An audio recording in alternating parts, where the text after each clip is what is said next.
Using colors is probably one of the biggest hurdles that artists face. Knowing how to use colors effectively to adjust the mood or the atmosphere, or to even pick colors that actually go well together. It's really hard for a lot of people to make it work. So that's what this video is all about. Understanding color. By the end of this video, you'll discover how to use colors effectively to alter the story or to create pleasing color schemes. So I'm going to break it down into three core concepts, starting with why color is so important, then saturation and value, and finally color harmonies. So starting with the why. Colors, when used correctly, can guide the viewer's eyes to what's important. Like in this scene, your eyes are immediately drawn to this nice green cylinder in the center of the screen. It can also be used to tell the story or completely change the mood of the scene entirely. However, when used incorrectly, like in my terrible scene here from 2007, it can make the viewer feel lost, nauseous, or even irritated. Basically, colors can make or break your scene. Very, very important to get it nailed down. Even worse, in terms of photorealism, color is one of the biggest giveaways that your image is fake. If you don't believe me, take out your latest work, convert it to grayscale, and notice how it immediately looks a lot more photorealistic. Getting colors right is just hard. Throughout the day, our eyes soak in millions of hues, saturations, and shades, but we rarely ever stop to study them. So, when it comes time to actually work, we have a hard time drawing from our memory what color is used for. One could argue that it goes back to our childhood. As kid, we learned about colors in their most simplified raw formats: red, blue, yellow, etc. But when we tried using these raw colors in our art, we probably quickly noticed that the results came out really ugly. But why is that? Saturation and value, that's why.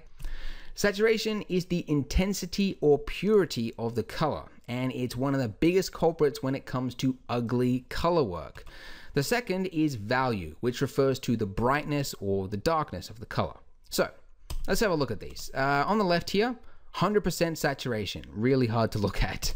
But tone it down to 20% and it becomes almost a pink fleshy color. Again, I haven't adjusted the color at all, but just changing the saturation gives you very different results.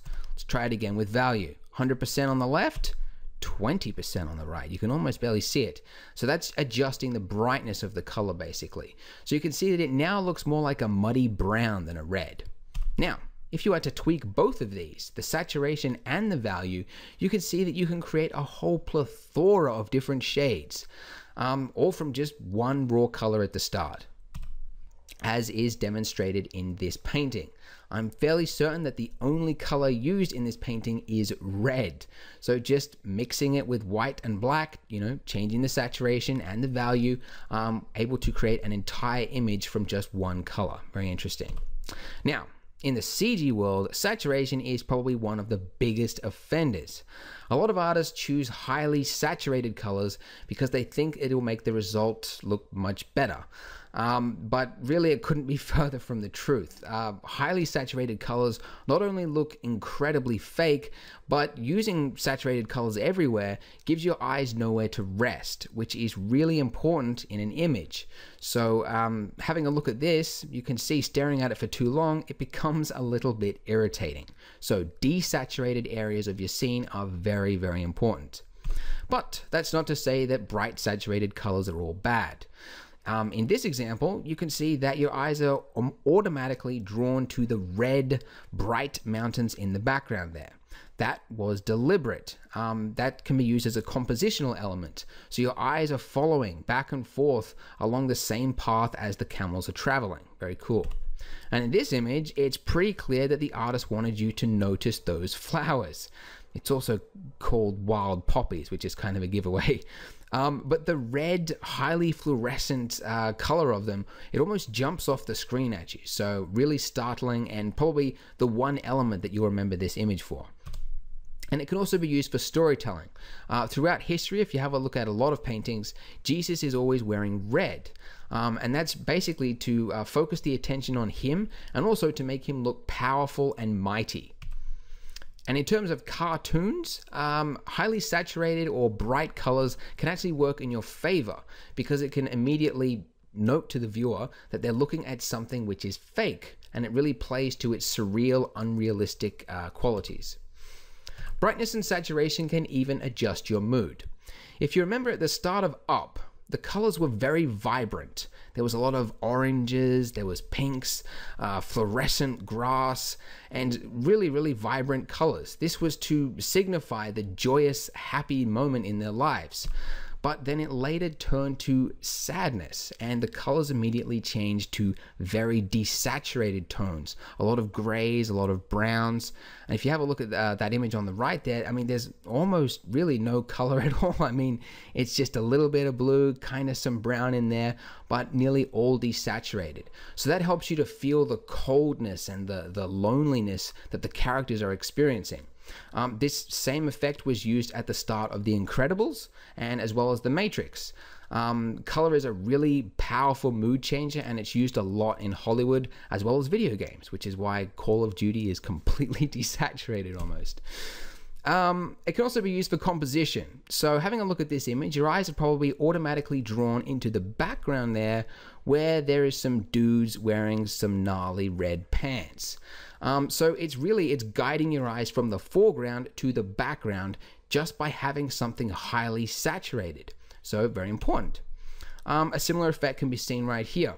If it weren't for that highly saturated parrot there in the foreground, it's unlikely that this image would be as successful as it is. The parrot really gives you something to anchor yourself to, so you're then free to explore the rest of the scene, so to speak. So just to summarize what I've already spoken about, saturation and value in a nutshell. Don't overdo it. Don't saturate and use high values all throughout your scene. It will always come out horrible. Use saturation and value to guide the viewer, to tell a story. Who is powerful? You know, what are you drawing attention to? You can use it to change the mood. Use vibrant colors in an animation and desaturate it, you know, when you want to change it to be sad. Or you can just use it to draw attention to something that otherwise wouldn't be getting attention. So that's the why, saturation and value, which leads us to point number 3, color harmonies. Sorry for blinding you there. So I love this topic. Color harmonies basically pertains to the fact that some colors look better together than others. It's also known as color schemes or complementary harmonies. You know, it has a number of different words. So what I'm going to be talking about is 6 popular and common color harmonies that work well. They're based on concrete ideas, and you can start using them in your work straight away. So the first one is monochromatic, probably the easiest one to start with because it involves only one color. The entire image uses just one color. This is best for single subjects because it forces the viewer to focus on the details of the image, the changes in the value, the saturation. And it could also be used to create a very striking atmospheric effect, as will be demonstrated right now. So you can see here your eyes are drawn to the silhouette of the rocks and the figures, and you're focusing on the story as opposed to the colors. Very cool. And this image here, aside from that yellow moon at the top there, is entirely painted with red, giving a very striking atmospheric effect. And this next one I absolutely love. Creepy, chilling, and it's all using one color, yellow. Very, very cool effect, and yeah, used very well. All right, number 2 is analogous. This one is cool. It's about colors that are adjacent to each other on the wheel. So generally, you know, about the distance you can see right there. The cool thing about this one is that it's easy on the eyes. It generally creates a peaceful and comfortable mood, mainly because it is seen a lot in nature with, you know, green trees, blue skies, things like that. The colors are very related. So to give you some examples, this image here, at the start it might almost look monochromatic since there's a lot of that purple in the background there. But you can see over here, if I put my mouse here, you can see there is a blue sort of shawl resting on that chair there. And then of course you've got this striking pink flower there. Really great use of that color scheme. And then here, as the example with nature, you've got some you know, dark green grass here. You've got some light green up here in this tree here. And then of course the sky with a nice blue there. And in this image, really awesome example, totally striking. So you got this lovely red dress, of course, and then the use of purple and pinks throughout the rest of the scene. And in this image here, aside from a couple of areas where there's a blue, the rest of it is all really using yellow, orange, and red. So if you look in the background there, yellow taxis, you got some orange signs, red car, etc. So really nice effect. Which brings us to number 3, the triadic color harmony scheme. So this one is probably one of the hardest to pull off. It involves colors which are equally distant to each other on the wheel. As I said, hardest to pull off. It's really best for cartoons or surreal scenes because it can really come across as being quite playful. It's probably not the best example to put right after that. But you can see here, again, Jesus is wearing that striking red and then using blue and yellow to highlight other elements. And it's created a very pleasing looking result. And here, really great example.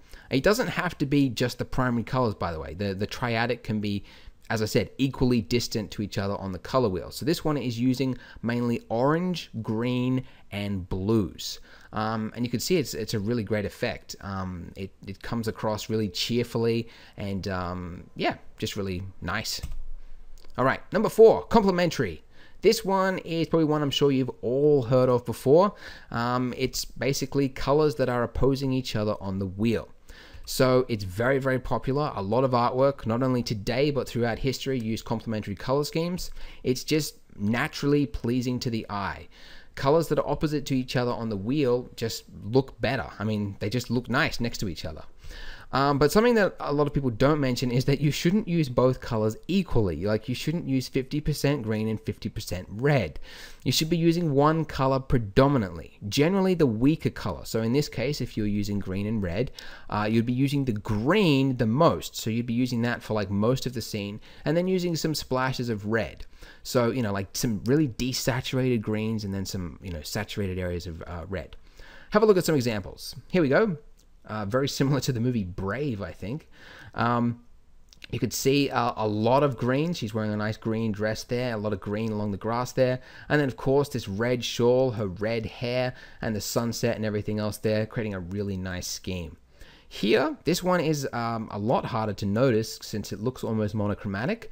A lot of yellow throughout everything. But if you look way in the background there, you can see some violet color. So yeah, that is a complementary color scheme. And here, I love this one. It's a great example of using cool and warm colors, which are naturally complementary. That can also be used to affect the mood of the scene as well. If you want a certain part of the scene to look sort of cold, then using blue, cool, aqua type colors can have that effect. And then using warm colors such as red and orange can make it look inviting or pleasant. And this one, really popular one that was on CG Society for a long time, by Tony Bratincevic, sorry if I pronounced your name wrong, using the red and green color scheme, coming across really, really nicely, and very powerful looking effect. And this one here, very obvious. Red and green seems to be a very popular complementary scheme. And in this example here, as I showed you before, we've got aqua for most of the elements, and then in the background there you've got some highlights of some warm orange lights, and especially on the screens there, but there's virtually almost no other color in the scene, which is kind of interesting. And in this one here, I love this one, Drogo from Game of Thrones. It's mostly yellow, mostly has this yellow orangey tinge to it, and you might be thinking, where is the blue? Well, it's here. It's from the rim light. And I would say without that blue, this image would not look as striking or as good as it does. That blue, even though it's really subtle and it's only a small amount, it really does help to balance out the heavy use of this yellow color. All right, so now let's talk about split complementary. Split complementary color schemes are very similar to the one we just talked about, using opposites, but basically you take one end of it and then you split it. So doing that allows you more creative freedom. So instead of just being locked to 2 colors, it allows you to use 3 colors. Generally, this type of color scheme feels more lively and joyous. So I'll give you an example here. Love this painting. Really nice use of some purples there, of course, all through the flowers. And then you've got some yellow flowers here, the green plants, of course, and then, you know, yellow in the background. So basically just 3 colors all throughout the whole thing, and it's a really striking, very pleasing looking result. And this one, I love this image. We've got some really nice orange trees there. This striking green lawn here, sorry, and then of course the nice cool blue calming sky. So those 3 colors going together, they work out really well. And even though they're really highly saturated, there are elements of low value and desaturation. Like you can see these trees in the background here, they've been desaturated. It's really this main foreground where you've got this orange against this blue, which are naturally complementary as well. They go really well together, and then you've got some dark areas in the grass, etc. And then this one here, this one's a little bit harder to notice, but you can see obviously you've got some yellow on the robot itself. And then of course the blue sky, and you might be looking, where is the orange? And it's in the sunset in the background there. So very subtle, but again, it does give you a little bit more freedom using 3 colors as opposed to 2. And this one here, I love this one by Carlos. It's a great use. It looks like 2 colors, but really it's 3. So we've got this blue color, which is of course going through her hair and the dress, but then the plant itself, you've got some, especially on those the stamens, if that's how you pronounce it, of the flowers there. They sort of come out as this aqua color, almost a greenish sort of color in the background. Even a little bit of purple there. I didn't notice that before. But yeah, really nice use of a split complementary scheme there. This one, again, you might think this is just a complementary scheme, thinking that it's just blue and orange there on the book. But if you have a look at her hair, you can see that it's red. It's got a nice red tint to it, especially on this curtain over here as well. There's a little bit of red. So a nice use of 3 colors there, coming out really nicely. And of course this one here, really love this image. Great use of colors, especially for a cartoon scene. Highly saturated, lively, joyous look to it. You've got of course the yellow bananas, the pink flower, very vibrant in her hair, and then the green trees and this dress here as well. You could argue that there's some blue, like there's a lot of blue sky and the sea, but I would say there's a lot of green in that. Like it's not, it's more of a greenish aqua sort of color. And as you can see, I mean, the results speak for themselves. Lovely, just dazzling looking image. Great use of the split complementary scheme. All right, finally, let's talk about the tetratic, or let's just call it the double complementary. That's its other name. I prefer to call it double complementary. So this is basically the complementary color scheme doubled. So it's just choosing 2 pairs of opposites, really. It doesn't really matter where they are on the wheel. Just choose 2 different pairs. So it's best used for foregrounds and backgrounds. Like I wouldn't really recommend using it for like mixing everything in the same sort of area. Sort of hard to describe. I'll show you some examples in a sec.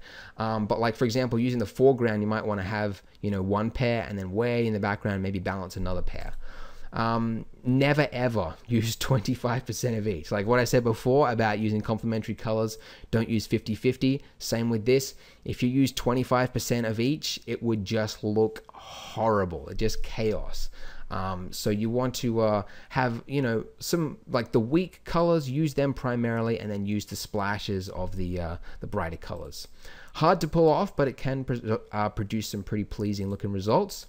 Having a look at this one, for example, this is an example of the foreground background. The foreground is using the green and red pairing, and then way in the background, sort of hard to see, but you've got some violets and some yellows coming through there. So that's an example. And this one here, this one you might not think is a double complementary, but you have a look at it more and you'll notice it. You've of course got this reddish orange building there, so that makes up the red. Then you've got the yellow coming through on this light here, as well as in these buildings here. The blue coming through on the sky, which just leaves the green left, and that is in the water. Very, very desaturated. Really nice use of it, but it's this nice green sort of murkiness. And as well as that, you've got some splashes of green in the plants here and the vine as well. So a really nice use of using 4 colors together. And this one I love. It's an excellent use. Of course, the main color for this image, which your eyes are most drawn to, is the red hat. And then opposite to that is this jacket or hoodie that he's wearing, which is this green color. So looking at this color wheel, you can see they're paired, the red and the green.